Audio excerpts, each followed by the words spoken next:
Hello guys! Welcome back to my channel. Kung bago ka sa channel na to, I'm Za and this is Za Canada. If you are new here, this channel is about Canada immigration updates, buhay sa Canada, at tips para sa mga gustong ma-PR. Okay? And today we have a very important update.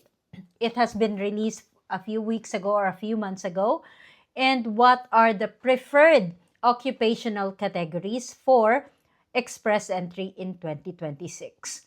So, meaning may mga specific jobs na mas priority for PR. So if you are an international student, a worker, or those people that are planning to come here to Canada, this video might be for you at may advantage ka kung ang trabaho mo is pasok sa bagong system na ito.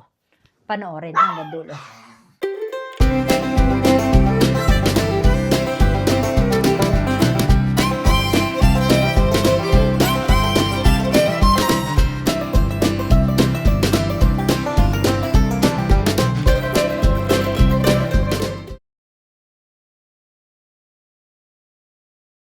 So now, let's talk about the new categories for 2026, or that was added in 2026. So these are 5 new category or new targeted occupation.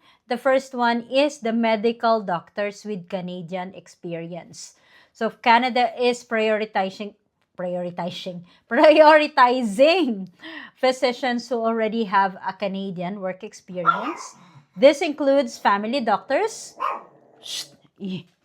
This includes family doctors, specialists, and physicians working in Canada. Because alam naman natin na may serious shortage ng mga doktor dito sa Canada. So if you are a doctor working in Canada and if you would like to become a permanent resident, then this is a huge advantage for you.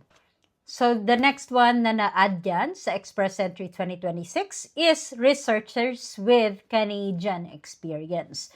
So new category for researchers are those related to science, innovation, artificial intelligence, technology development, at kung ano-ano pa. So they want research professionals to stay permanently here sa Canada.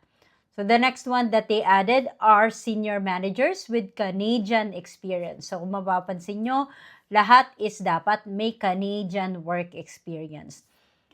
And these are senior managers, just going back, is business executives, operational or operation directors, corporate managers. And these are leadership positions with high-level management experience in Canada. The next one is transport occupations. So these are airline pilots, aircraft mechanics, transport supervisors. And these people normally support supply chains and economic growth. And the next one that they added is the skilled military recruits. And this is very interesting. Canada is now allowing foreign nationals recruited by Canadian Armed Forces to receive an immigration pathway through express entry. This is part of Canada's effort to strengthen its defense and national security sectors. So those are the 5. Those were the 5 new categories that was added in express entry category-based selection. And once again, but the other categories will still continue. Just like the French language proficiency, it is still one of the highlights or one of the priorities for this express entry.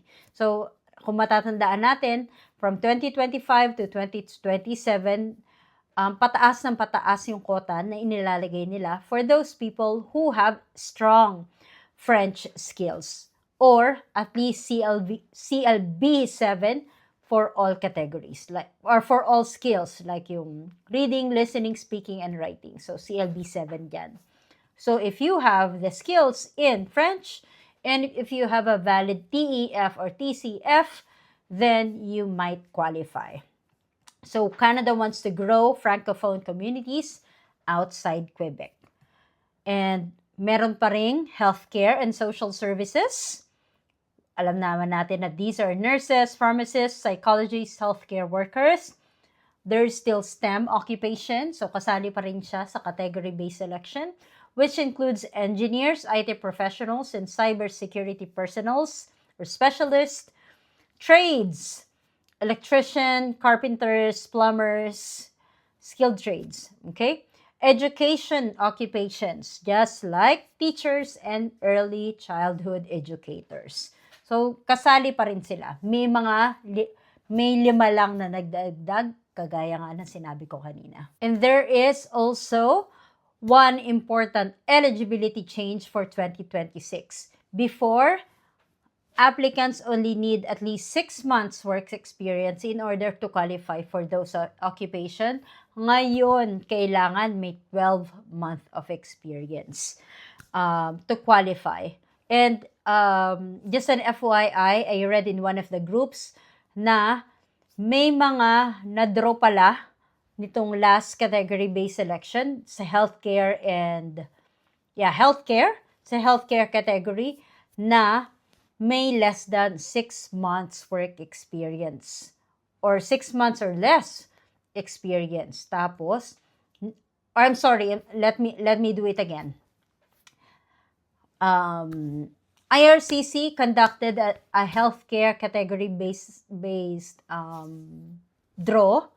Tapos, dun sa draw na yon, may mga nabunot or napasama na less than 12 month of experience. So, if ikaw yan, you might as well decline your application or do not accept the invitation kasi may sinasend na invitation to apply, right?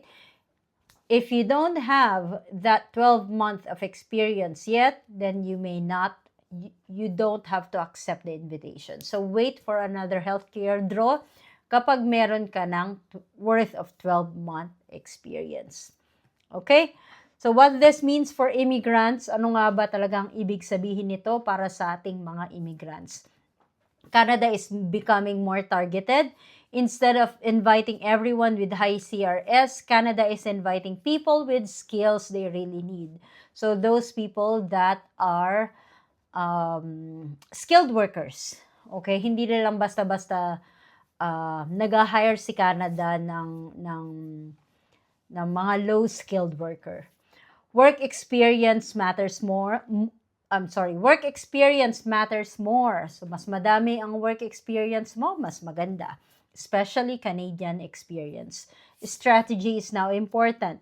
So, first, if you're planning to become a PR, ano ba yan? Kanina pa ako sa PNF. If you're planning to become a PR, then you have to ask yourself, does my occupation belong to a category?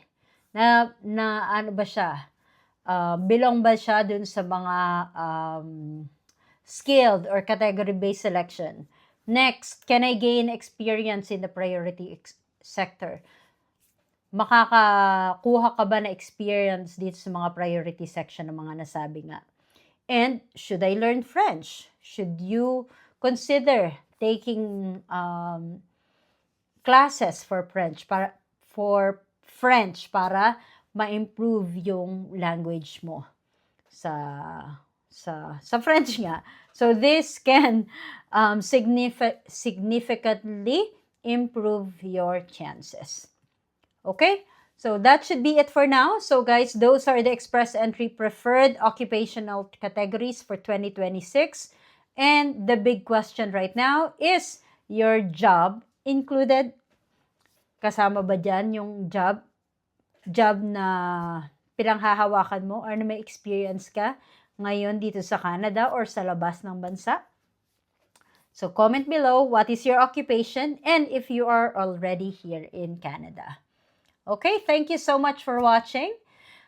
If you like this video, kung natulong itong video na to, don't forget to like and subscribe into my channel.